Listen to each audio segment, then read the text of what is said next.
Saya Novo Lubis, spesialisasi saya di bidang radiologi kedokteran gigi. Alhamdulillah juga sudah dimandatkan dari kolegium, saya juga sebagai konsulen di bidang radiodiagnostik imaging di kedokteran gigi.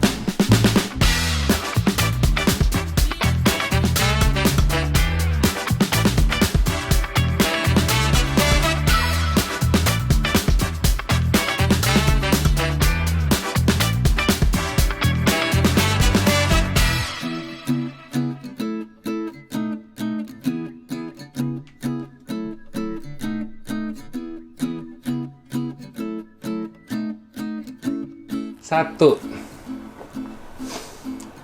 merupakan bidang spesialisasi yang memang paling jarang ya. Jadi waktu saya mengambil di tahun 2011, itu saya merupakan angkatan ketiga. Jadi memang bidang spesialisasi baru yang baru dibentuk di kedokteran gigi. Jadi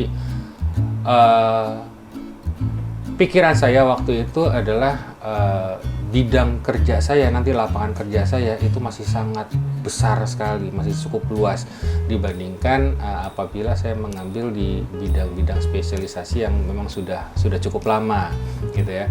Jadi pikirannya saya mau kerja yang memang jarang orang mau ambil. Pertama seperti itu. Kalau dibilang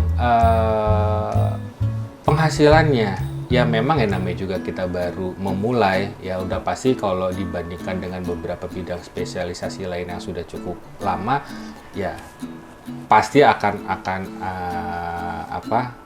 jenjangnya jauh lah ya untuk pendapatannya. Tapi saya suka dengan proses seperti itu, jadi membuat saya juga jadinya lebih tertarik di sana. Ketiga, yang waktu dulu itu memang istilahnya saya tuh kayak diceburin sebenarnya gitu ya, kayak diceburin. Jadi waktu saya masuk ke Trisakti sebagai staf itu memang ditawarkan apakah mau di bidang radiologi, belum ada orangnya gitu kan.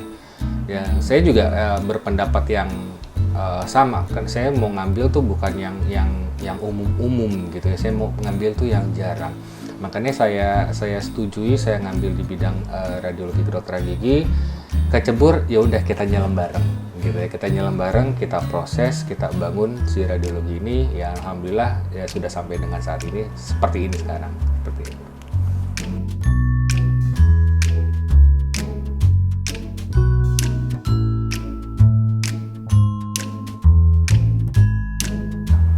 Dari tahun 2009 itu memang pembukaan pendidikan bidang spesialistik kedokteran radiologi kedokteran gigi itu hanya ada di Unpad.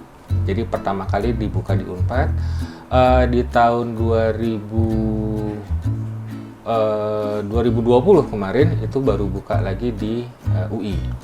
Jadi kalau dilihat dari awalnya, dari tahun 2009 tersebut, memang tren peminatan dokter yang mau ngambil di bidang spesialistik di radiologi itu terbatas hanya pada staf pengajar dulunya gitu ya. Jadi memang pemenuhan awal itu di bidang-bidang di akademisi, jadi dipenuhi dulu di sana. Tetapi dengan seiringnya waktu, ternyata para praktisi yang ada rasa ketertarikan, dia ngambil. Jadi seperti di angkatan saya itu ada 2 orang yang memang praktisi, bukan dari akademisi. Berikutnya ada lagi. Jadi kalau dilihat trennya sebenarnya cukup meningkat. Apalagi sekarang sudah dibuka di UI di tahun 2020 kemarin. Dan satu lagi kita sudah buka lagi di Unhas di Makassar. Itu baru buka tahun ini. Dan rencana sudah mulai dilakukan persiapan di Erlangga. Jadi nanti ada 4 center pendidikan radiologi kedokteran gigi di 4 tempat ya, universitas ternama semuanya. Dan sudah pasti itu menandakan bahwa tren dokter yang menginginkan bidang spesialistik radiologi itu meningkat. Sesuai juga dengan kebutuhan dari pasar ya. Maksudnya contoh seperti di sini di RSGM Usakti, dokter gigi yang mengirimkan konsul untuk imaging itu sangat tinggi sekali.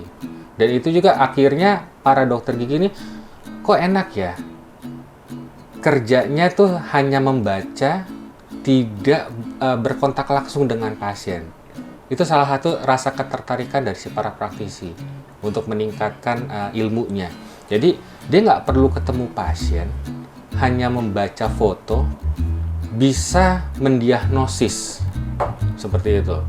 Bisa mendiagnosis, bisa mentreatment planning nantinya. Dan itu membuat si para praktisi ini akhirnya membuka diri dan ngambil spesialisasinya, bergabung dengan kita. Seperti itu sih rata-rata. Jadi memang tren cukup naik. Susu, sebenarnya sih bukan susunya.